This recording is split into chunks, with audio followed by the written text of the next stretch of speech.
This is Macro Analytics, delivering frank conversations on global macroeconomics and market analysis, outside the mainstream, featuring discussions and debates between Gordon T. Long, publisher and editor of GordonTLong.com, and his guests.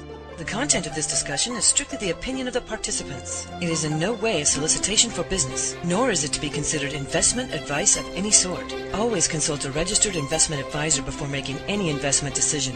These discussions are extremely hard-hitting and terribly frank, and parental discretion is advised. Now, on to the show. Good morning. I'm Gord Long with GordonTLong.com, and I have again with me this morning Charles Hugh Smith, well-recognized and prolific writer on the web, who's also the publisher of the website Of Two Minds. Welcome back, Charles. Thank you, Gordon. We had a great session here earlier this week on peak jobs, and though we raised a lot of questions, we didn't get a chance to answer them. I think we're going to do the same thing here more or less this morning on what I'll refer to as a market clearing event. And this is a follow-up to last month when we talked about your 14-point global endgame. And I had a number of people ask me, what is a market clearing event? As we got to the bottom of that S-curve, point 14 on our chart, what happens then? And generally, a market clearing event is when you can restore pricing power back to the market. And the only way you can restore pricing power is the prices have to be priced correctly. And we've talked about endlessly right in the shows the degree of malinvestment and mispricing of risk we have. Not just in the financial markets, but right across industries, companies, products, services that have been instilled into the market for many reasons. One, for example, the currency. We have a United States dollar that's 40% overvalued. And if in fact that when you're overvalued, it makes products cheaper to buy that are being imported than in fact to create services that would repair something. So repair industries have completely disappeared out of the lexicon because of the overvaluation of the U.S. dollar. So that's what I mean by repricing has to change to be able to get pricing power to start going back up the other side of that curve. And as we showed, really capitalism doesn't work unless you have creative destruction and the destruction of malinvestment. You can't live in Pollyanna world. Comments on that, Charles? I think you've You've described the key cycle of capitalism, which is that the capital that is misallocated or underutilized has to be freed by default or bankruptcy so it can then flow to more productive uses. And so when you try to freeze the system and maintain all the malinvestments and keep them on the books at a price which is not a market price, which is an artificial price, what you're really doing is you're dooming your entire economy to stagnation. There is no way to escape stagnation unless you reprice and free the capital to enter more productive uses. Precisely. So otherwise you doom yourself to stagnation, zombieism, if you would, the same thing that happened in Japan. That may be the case we were talking about earlier as maybe the best case that the powers to be would want and are hoping for because of the magnitude of the dysfunctional kinds of markets that the long, protracted period of interest rates have created. It won't happen that way. And that's because this is a global economy. It's too fragile. It's not robust. Counterparty risk, rehypothecation.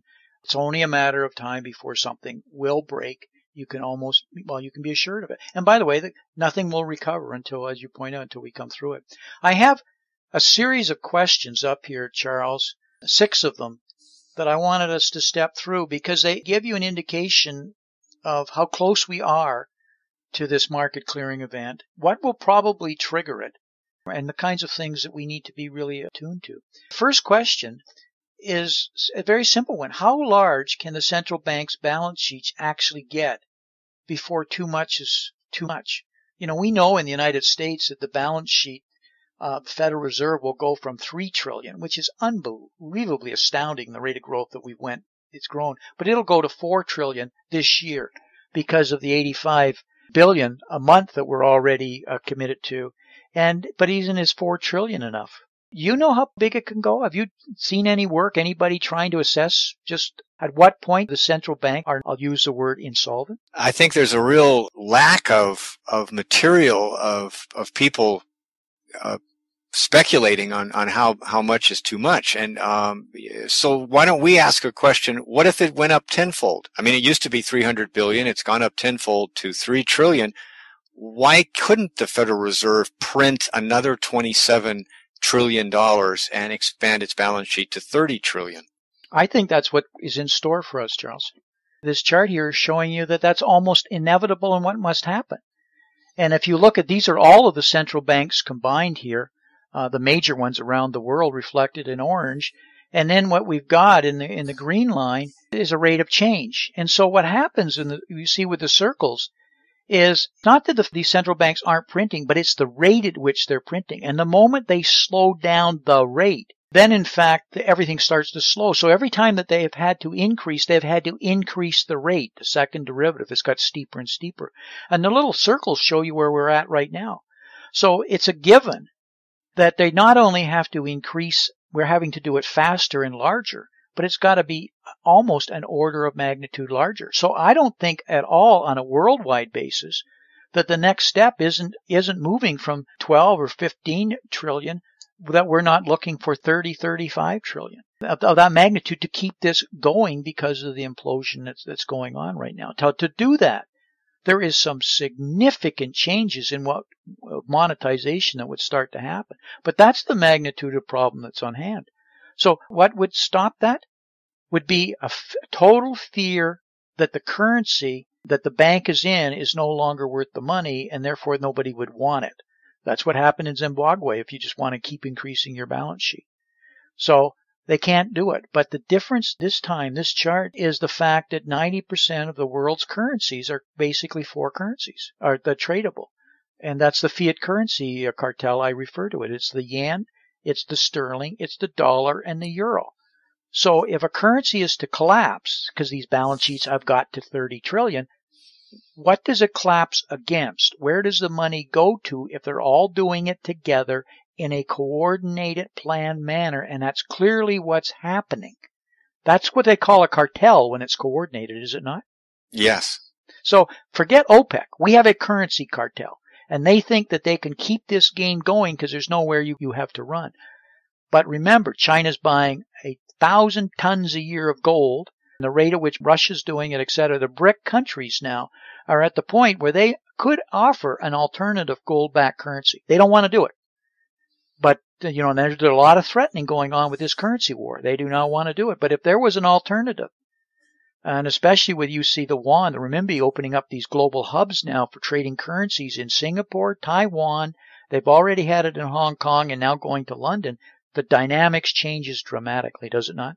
So when's that going to happen? It's the issue, where would they run to? That's the only thing restricting the size of these balance sheet growths. I expect them to try and get it to 30 trillion or more. I expect that arrow just to continue to go up personally. But at some point, people are going to try and run. But the question is, where are they going to run to? Yeah, it's a diminishing return chart, definitely. That in the good old days, you could expand your balance sheet by a couple $100 billion and it would have a positive effect on your economy. And now what we've seen is they're merely able to keep the economy from rolling over into recession with $3 trillion.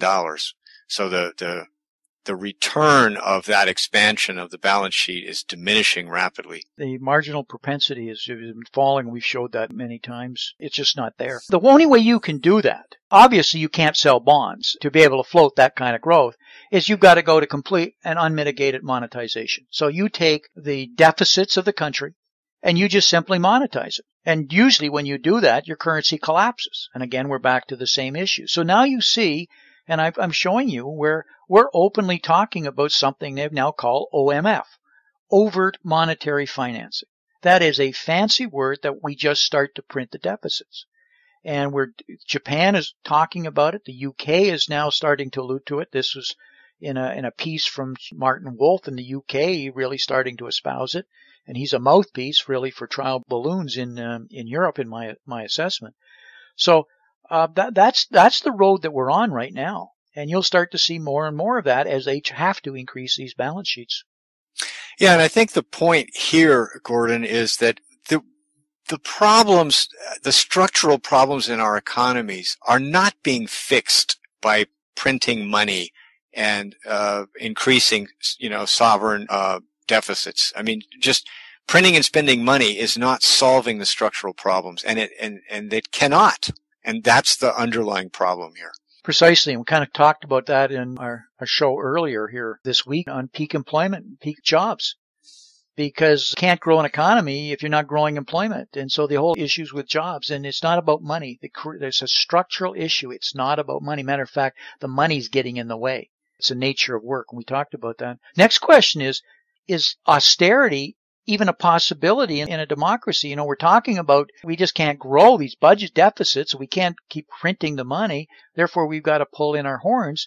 We're finding that doesn't work. Not only does it work, in Europe, every single country has thrown out the powers to be. France turned around and went back with Holland, went socialist. We just had an election here in Italy. What came out of it is Italy completely rejected any level of austerity. So that's a consistent pattern. And I think we're beginning to see that in the United States, when even sequestration, which was a minor amount of money, but really insignificant, we couldn't even come to an agreement on solving it. Never mind the magnitude of what we have of unfunded liabilities. We're on a road here, Charles, that says we won't step up as societies around the world to any kind of pulling in our horns. So there is no choice but to monetize and just print the money, is there? No, and I think I trace it back to what you might call a distorted sense of self-interest, that the typical voter wants their entitlements that they've been hearing about for decades, and they want their fair share is a phrase you often see, that I paid my taxes, so I deserve Medicare and Social Security. And yet with the changing demographics of the advanced developed economies, there's simply not enough younger workers to support the massive growth of elderly and retirees. And so the entitlements that were promised were designed in 1946, long ago, and based on a much shorter lifespan and a longer working life. And so the demographics have completely changed. So the entitlements that everybody feels are their fair share are simply not practical or doable. Do you sense that there's a perfect storm arriving here? I living up in the Northeast, not far from Cape Ann, where we had the movie, actually, the Perfect Storm. These things are all coming together. The whole issue with demographics and entitlements and the social state that we've had and built in the developed countries is looming of huge proportions in front of us, but we're ignoring it. In every country, we're completely and totally ignoring it. And so the problem is get larger and larger. In every one of these cases, we're ignoring it and we're papering it over with money. So what does it mean? Where does it lead? Well, it leads to a market clearing event. And that's because, as we talked about at the beginning, you can keep papering it, but can't get pricing power back until these prices are reset. And right now, people are chasing yield. They're going into riskier and riskier yields, but even it's starting to fail. And now all of a sudden, the corporations' ability to generate free cash flow. They've got lots of cash by creating debt, but they're not creating new organic cash, and their EBITDAs are falling, which means their intrinsic value and their enterprise values are falling, which means collateral is falling, and in itself will trigger the event. It in itself will trigger, no matter how much money, this market clearing event, because somebody will fail in that process. There will be another Lehman. There will be another Bear Stearns. And it will come out of nowhere. Yeah, and I think the topic that we were discussing before we started the show, Gordon, which we should bring up now, is the timeline of these market clearing events. They are unpredictable, yet they often history shows they've often happen over a very short period of time. Isn't that true? That they often are sudden. And massive change occurs in a very short period of time. Precisely. And that's because what happens is we go to hyperinflation. And what hyperinflation is a currency event. And that is the sudden fleeing from the currency because of a total lack of confidence or event. And so when that flight happens, it's like somebody yelling fire in a theater. It's dead quiet until somebody yells fire, and then instantaneously everybody starts to move to these couple of exits. So it's an event. Now when it happens, hyperinflation does not protract out for a year or 2 years. It happens, and within weeks, not even months, it's over. The currency collapses. The currencies have to be reset. In other words, pricing is restored. So it isn't just that markets, the stock market and securities markets, the bond market, collapse or fall precipitously, which they do in a market clearing event. It's more than that. The prices of housing is adjusted. The price of labor is adjusted. Labor rates change dramatically. As I mentioned at the beginning of the show, when the United States dollar is 40% overvalued, it means everybody from people who repair shoes to people who repair refrigerators are out of work. We don't do that anymore. You see, nobody does that kind of work anymore, right, Charles? Yeah. Why? Because it's cheap, because your currency is cheaper to buy it. That'll change. Suddenly that cost of goods is too expensive. You'll be repairing things. And suddenly we won't be a throwaway society. That's how distorted things are right now. It's unbelievable when you think about how distorted they are. So it happens very quickly, but the fallout for it lasts for a long period of time. The depression mentality lasted for 40 years. It's a whole generation. Kondratyev's wave cycle of the winter is here. Which one of these will trigger the event? Who knows? I don't even think you need to know. You just need to prepare. Isn't that really the essence of it, Charles? Yeah. And that leads to our next question. Is anarchy a real possibility? When you have a market clearing event of the magnitude based on the distortions that we have and dysfunctional degree we've taken this to, how do you get control around this? Because we're talking about disruptions to possibly to the food supply, the gas supply. Look, and remember when the 2007, 2008 crisis, it was a shipping problem that initially started it because of credit for the shipping containers. And so when your supply chain, we have what I call $1,000 salad. We flying food around, and that's the way our system works. But suddenly if it's disrupted, you've got no end of problems, and you could get into anarchy. So it's a real possibility. I'm not trying to say that it's definitely going to happen, but unless we get our act together in a heck of a hurry, it's almost guaranteed to happen. I'd like to speculate or put out a scenario just as an example of how the global system can be visualized as dominoes. And so let's say that we take Japan, which is clearly the leader in monetization and really pushing the envelope here of balance sheets and creating funny money in the hope of fixing their structural problems. Let's say that the yen suddenly collapsed in value by, say, 50 or 60%. And the effects of that on the other world economies is very hard to predict, but we can predict that it would be earth-shaking and very disturbing. And then we could ask ourselves, well, what would happen in Japan?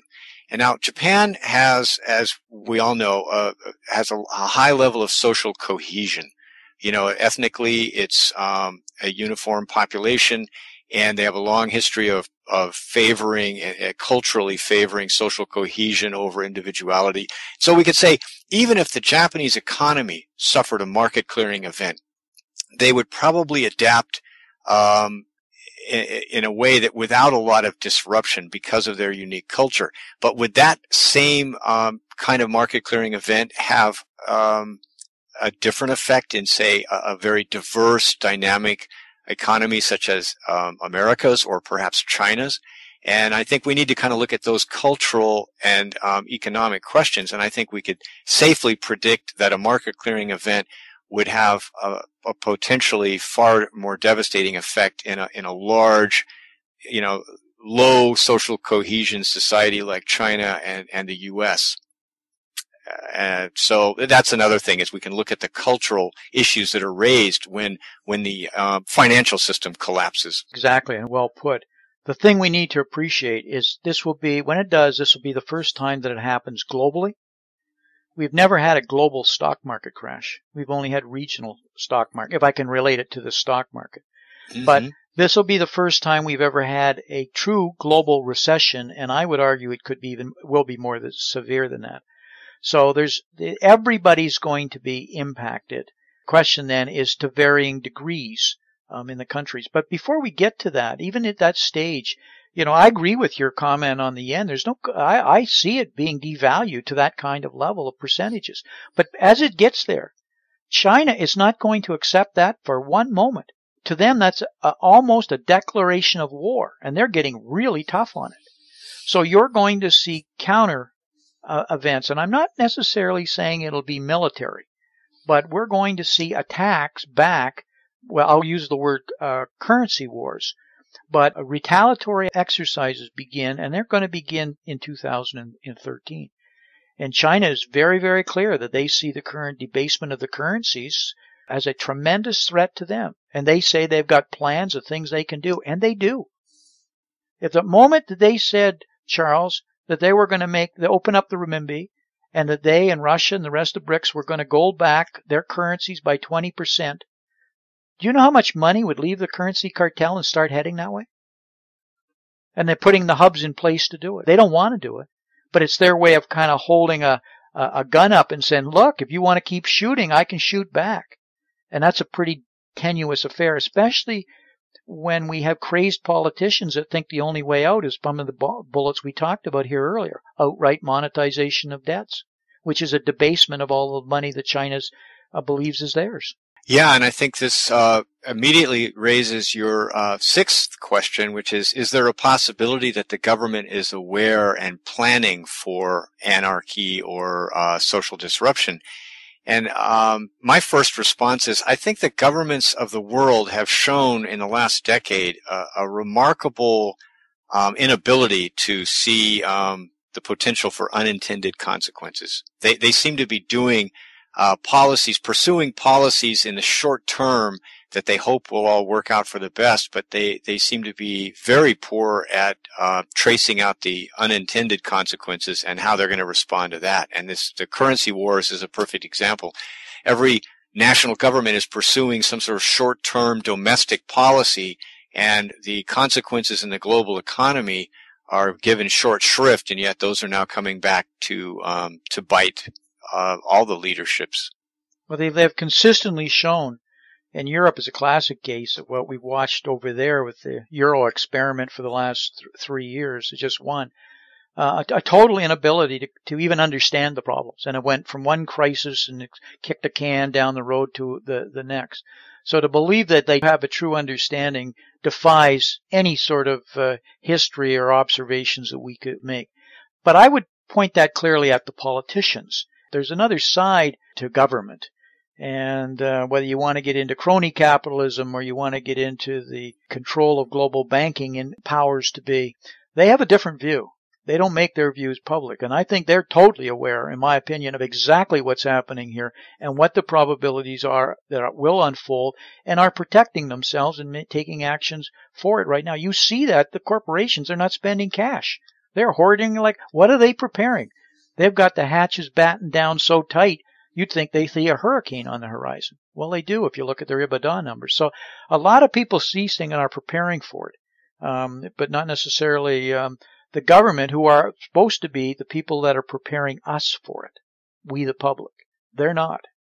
So we the public, need to prepare ourselves and take the actions that need to be done for these kinds of events. And there's ways of doing it, making sure your assets are in real assets that aren't denominated in a currency that can be debased on you, as an example. Yeah, that sounds like a good topic for the next show. Charles, we're past our hard line as usual, so any last closing comments you want to make? We've raised, once again, second show this week, more questions than we answered, but we're going to tear these apart one at a time through the course of the year and answer the questions. Yeah, no, just readers and listeners are welcome to visit me at of2minds.com. Talk to you again next month.